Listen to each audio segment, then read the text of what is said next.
दोस्तों, रामायण की कुछ कथाओं के अनुसार मंदोदरी के पिता मायासुर ने मंदोदरी का विवाह रावण से नहीं बल्कि बाली से करवाया था। जब मंदोदरी का विवाह किष्किंधा के राजा महात्मा बाली से हो गया तो फिर वह लंका के राजा रावण की पत्नी कैसे बनी और रावण ने आखिर क्यों किया बाली की पत्नी का जबरदस्ती समागम। तो आइए जानते हैं। तो नमस्कार मित्रों, स्वागत है आपका आज के इस नए वीडियो पर एक बार फिर। दोस्तों, बाली की वरदानी शक्ति दिन दुगनी रात चौगुनी बढ़ रही थी। उसका प्रमुख कारण था कि वह सुबह शाम ऋषि की तरह संध्या वंदन किए बिना अपना दिन या रात शुरू नहीं करता था। जब किसी शत्रु का वध करता था तो उसके बाद उसके पाप निवारण के लिए तपस्या अवश्य करता था। एक बार की बात है, महाराज बाली तपस्या कर रहे थे। उधर ब्रह्मा और शिव के वरदान पाने के बाद रावण तीनों लोकों में युद्ध करके छल बल से किसी न किसी प्रकार सबको हराता हुआ धीरे धीरे पूरे पाताल आकाश अंतरिक्ष को जीत चुका था। अब वह पृथ्वी के समस्त राजाओं से बारी बारी युद्ध करके अपने अधीन कर रहा था। अब किसी उद्देश्य से वह किष्किंधा आया और बाली से युद्ध की मांग की, परंतु बाली उस समय तपस्या में बैठे थे। अब रावण बार बार उनके ध्यान को भंग करने की कोशिश कर रहा था, जिससे क्रोधित होकर बाली ने रावण को पकड़कर अपने बगल में दबाकर 6 महीने तक तपस्या करी। तब रावण कुछ नहीं कर पाया और चुपचाप दबा रहा। 6 महीने बाद तपस्या खत्म करके बाली ने रावण से पूछ लिया कि अब बताओ, युद्ध मांग रहे थे, चले मैदान में। परंतु रावण ने तुरंत हार मान ली, परंतु मन में दुश्मनी की गांठ बांध ली और मौके की तलाश में रहने लगा। अब अगले वर्ष फिर बाली पहले की भांति अपने प्रिय भ्राता सुग्रीव को कार्यवाहक राजा बनाकर तपस्या करने लगा। सुग्रीव भी ज्यादातर समय भाई के आसपास ही गुजारता था। अपने गुप्तचरों से सूचना पाकर रावण किष्किंधा में ऋषि के वेश में आता है और बाली की आज्ञा थी कि उसके राज्य में किसी भी ऋषि की आज्ञा को ईश्वर की आज्ञा मानकर उनकी सेवा करें। ऋषि आगमन सुन महारानी मंदोदरी अपनी देवरानी तारा के साथ ऋषियों की भोजन सेवा के लिए खुद आ गई। अब मौका पाकर रावण ने दोनों को पकड़कर अपने विमान में डालकर उनका हरण करके लंका की तरफ चल देता है। मंदोदरी और तारा दोनों ही उस समय गर्भवती थी और संतान को जन्म देने वाली थी। मंदोदरी बहुत बुद्धिमान स्त्री थी। उसने सबसे पहले देवरानी तारा को बचाने के लिए एक युक्ति सोची और रावण से बोली, हे राक्षस राज, आपकी बड़ी प्रशंसा सुनी थी कि आप बड़े बलवान हैं, वरदानी हैं।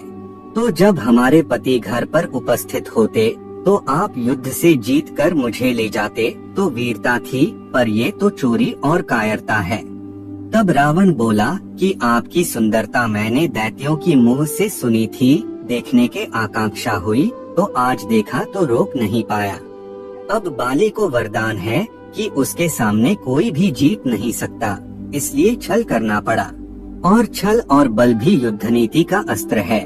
अब मंदोदरी ने पूछा कि अगर तपस्या से लौटने के बाद बाली तुमको और तुम्हारे परिवार, प्रजा, सैनिक और सेना पर आक्रमण करके तुमको मार डालेगा, तब क्या करोगे? दोनों राज्यों के कितने ही निर्दोष लोग मारे जाएंगे। क्या इसकी तुमको कोई चिंता नहीं है या भय नहीं है? कौन बचाएगा? रावण बोला कि तुम जैसी सुंदरी अगर मेरी पत्नी हो जाए, फिर मृत्यु भी हो जाए तो कोई बात नहीं, मैं तुम्हारे बिना रह नहीं सकता। अब मंदोदरी ने बोला कि अगर बीच का रास्ता निकाला जाए तो दोनों राज्यों के निर्दोष सैनिक मरने से बच सकते हैं। तुम और बाली दोनों युद्ध से बच सकते हो। रावण बोला, मैं तैयार हूँ। मंदोदरी ने कहा कि मैं तुम्हारे साथ चलूंगी, पर मेरी देवरानी तारा को किष्किंधा में छोड़ना होगा। रावण ने मान लिया और तारा को किष्किंधा वापस छोड़ने चल पड़ा और तारा को महल की छत पर उतार दिया। उसके बाद रावण मंदोदरी को लेकर चलता है तो मंदोदरी कहती है कि मैंने सुना है कि आपकी गर्जना इतनी भयानक है कि जिसको सुनकर महिलाओं के साथ पशुओं के भी गर्भ गिर जाते हैं। उसने कहा, अगर ये सच है तो मैं वह गर्जना सुनना चाहती हूँ। अब रावण ने बड़ा जोर से अट्टहास किया, जिससे पूरे ब्रह्मांड में आवाज गूंज गई। इतनी भयंकर आवाज से रानी मंदोदरी के गर्भ जल्दी हो गया और उनका पुत्र समय से पहले ही पैदा हो गया। अब यह मंदोदरी का दूसरा त्याग था। मंदोदरी ने बाली पुत्र की रक्षा करने का बुद्धिमानी पूर्ण फैसला किया। मंदोदरी पुनः प्रार्थना की कि इस बच्चे को तारा के पास छोड़ दो ताकि इसका पालन पोषण हो। अब रावण ने पुनः विमान वापस किया और मंदोदरी को महल की छत पर उतारकर बच्चे को तारा को सौंपने की छूट दी। अब मंदोदरी अपना बालक तारा को देकर बोली कि आज मैं अपना अंग, अपना बेटा आपको दान कर रही हूँ। आज से तुम ही इसकी माता हो। अब पुत्र माता के शरीर का अंग होता है, इसलिए इसका नाम अंगद है। अब मुझे अपने राज्य, तुमको और अपने पुत्र को बचाने के लिए रावण के साथ जाना होगा। और वह रावण के साथ लंका चली गई। अब रावण ने मंदोदरी से गंधर्व विवाह करके उसको लंका की महारानी बना दिया और परिणाम स्वरूप मंदोदरी रावण से गर्भवती हो गई। अब पूरे 1 साल की तपस्या का व्रत लिए महाराज बाली की तपस्या खत्म हो गई और सुग्रीव की सेवा भाव से वह अत्यंत खुश हुआ और भाई को गले लगाया और प्रसन्न होकर अपने राज्य को लौटा। परंतु तारा से सारी घटना सुनकर सुग्रीव को राज्य की रक्षा के लिए छोड़ा और खुद अत्यंत क्रोध में भरकर लंका पहुंचा और रावण को ललकारते हुए लंका में विचरण करने लगा। अब राजा रावण डर से कांपता हुआ कभी इस महल से उस महल में छिपता हुआ घूम रहा था। अब उसको कोई उपाय नहीं सूझ रहा था। तब लंका में नरसंहार रोकने के लिए पुनः मंदोदरी ने परोपकार की भावना से रावण का साथ दिया और बाली के क्रोध से बचने का उपाय बताया। अब रावण ने दूत को भेजकर बाली को राजमहल में बुलाया और मंदोदरी के पीछे खड़ा होकर अत्यंत दीन भाव से बोला कि महाराज, मैं ब्राह्मण पुत्र हूँ, अपने वचन का पालन करूँगा। आपकी महारानी को आदर के साथ आपको सौंपूंगा। आप पहले हमारा आतिथ्य स्वीकार करो, मेरे साथ भोजन करो, मेरी दोस्ती को स्वीकार करो। बाली रावण के दिन वचन सुनकर और मंदोदरी की प्रार्थना सुनकर बाली का क्रोध शांत हो गया और वह भोजन करने के लिए रावण के साथ उसकी रसोई में बैठ गया। अब जैसा कि सभी सनातनियों को पता है कि भोजन हमेशा पृथ्वी पर बैठकर लकड़ी के पटरे पर बैठा जाता है। पैर की उंगली पृथ्वी को स्पर्श करती है, परंतु एड़ी पृथ्वी के ऊपर रहती है। अब दोनों हाथ दोनों पैरों के बीच में रखकर दाएं हाथ से भोजन को खाया जाता है और भोजन करते समय मौन रहा जाता है। यही भोजन का तरीका है। अब खाना परोसने वाली स्वयं रानी थी।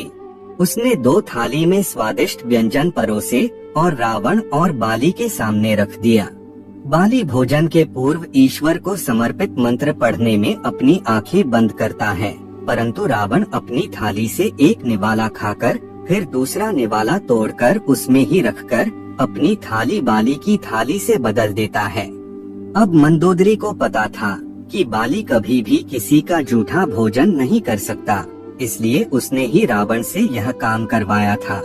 अब बाली ने ऐसा करते देखकर खड़े होकर अत्यंत क्रोध में गर्जना की, जिसको सुनकर लंका में मंदोदरी सहित 72,000 राक्षसियों के गर्भ एक साथ गिर गए और पूरी लंका में चारों तरफ हाहाकार मच गया।